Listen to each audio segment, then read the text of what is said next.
नमस्कार, जय महाराष्ट्र, जय मराठी. मी गोवर्धन देशमुख. आज माननीय मंत्री महोदय प्रताप सरनाईक साहेब यांनी मला पोलिसाच्या तावडीतून सोडवलेलं आहे. आज तुम्हाला सगळ्यांना माहिती आहे, महाराष्ट्रभर हा विषय गाजलेला आहे. मराठी एकीकरण समितीच्या नेतृत्वामध्ये या मीरा भाईंदर शहरात मराठी एकजूट मराठी मोर्चा असा सुरू आहे.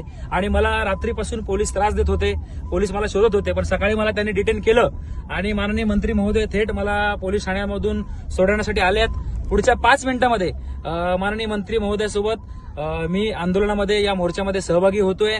आणि मराठी एकीकरण समितीने या मीरा भाईंदरमध्ये मराठी माणसाची एकजूट जी दाखवलेली आहे त्याला माननीय मंत्री महोदय प्रताप सरनाईक साहेब यांनी पाठिंबा दिलेला आहे आणि ते देखील या मोर्चामध्ये आता 5 मिनिटांमध्ये सामील होत आहेत. धन्यवाद. जय महाराष्ट्र, जय मराठी.